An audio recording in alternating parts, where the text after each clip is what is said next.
nakabili si brother or yung ating isa sa mga followers ng ating ABIDO or IBIDO audio mixer. So ang problema, ang haba ng buko no? So ang problema, hindi niya na-connect na maayos dun sa amplifier. Ayaw daw gumana, Johnny Luha, ano bang gagawin ko? So kung makikita ninyo yung picture na nandyan sa nakapost natin sa video, sa picture natin kung makikita niyo yung picture, nakakonect yung RCA sa input. Tapos, ikinonect niya yung RCA na galing dito sa audio mixer na input, papunta naman dito sa input din ng amplifier. So, hindi talaga gagana. Pero tama naman yung selector na ginawa niya, tama yon.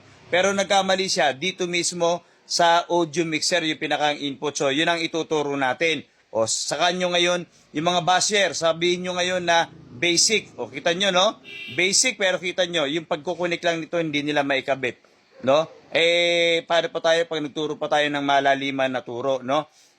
Kaya kayo mga basher kayo, no? Magturo kayo para may napapala sa inyo yung mga tao. Kaysa mambas kayo, ituro ninyo. Yung basic na sinasabi nyo sa akin na itunuturo natin, ayan meron nangangailangan, hindi nila alam.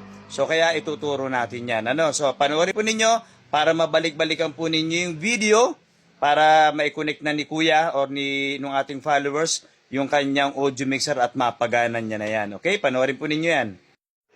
Okay, mula sa audio mixer, ang ginamit kasi niya ay RCA. So pwede namang XLR. Ang gagamitin nyo kapag ganyan, ito halimbawa 3 pin yan, ang gagamitin nyo po dito ay female XLR or yung babaeng XLR kasi ito po yung patusok 3. So yan ang gagamitin nyo papunta ng RCA kasi integrated yung ginamit, so RCA yan. Male RCA ang ginamit. So dahil ang ginamit niya ay RCA to RCA, o pwede naman. Pwede rin naman PL jack or 6.35 or TRS, no? Or mas kilala ninyo sa tawag na jack. So pwede kang gumamit ng dalawang jack or dual jack to RCA. O di ganito na nga, punta na nga tayo dun sa ginamit ni Kuya. Kasi dito niya ikinunect yung kanyang RCA sa input. Tapos pumunta din dito sa input. So mali nga, kaya hindi gumagana.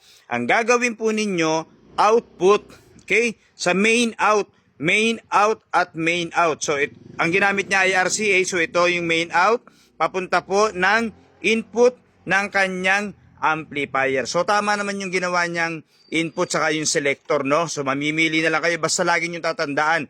Sa input, dahil integrated to, dapat yung pinaka-selector sa harap kung saan ninyo ikinunect yung inyong mga input RCA or yung tinatawag natin na audio cable, dapat tamang-tama po din yung pinaka-selector nito, no? So ito yung ating IBIDO or ABIDO na binili niya, no, dito sa mga social media. Hindi lang niya naikabit na maayos kasi mali nga kasi dito niya nilagay. So Johnny Luha, bakit nga ba sa output laging nag-uumpisa?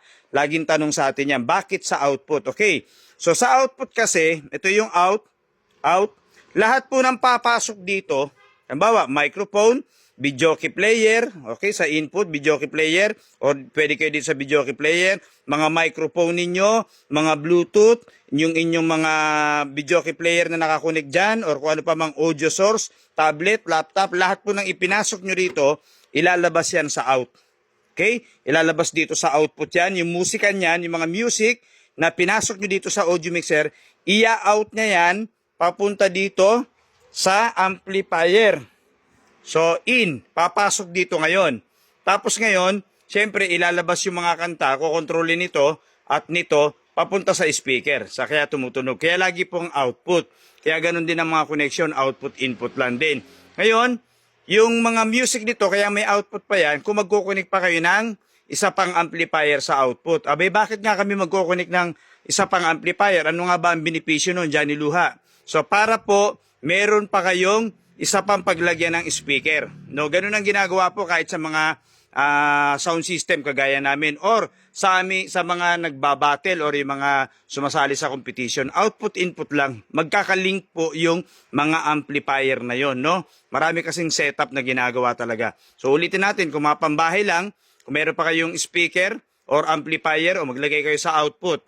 Tapos output, papunta uli ng input ng pangalawang amplifier. So maglalagay kayo ng speaker sa una at sa pangalawang amplifier na ginawa ninyo. Oh, brother, kuya, na ating followers. So ayan panoorin po ninyo itong video na to para para matuto kayo. Uulitin natin, review, para mas madali po ninyo maintindihan. Output, dito nakalagay ang RCA man yan, PL jack, or yung XLR. Mamimili kayo kung anong gagamitin yung cable, no? So dahil nga pinili ni Kuya ay RCA, dapat po sa output, hindi po sa in. Sa in, dito nilalagay ang mga audio. No, kung anong audio kayo meron. Kung halimbawa, tablet, laptop, cellphone, video player, sa input. Sa input or sa input or sa input. Laging input ang mga audio source. Okay, dito ka maglalagay Kuya ng RCA, papunta ng input. So sana masubaybayan mo to, no? So sa mga gusto pang matuto, mag-iwan kayo ng comment dyan at gagawa natin ng tutorial. Johnny Luha po ito.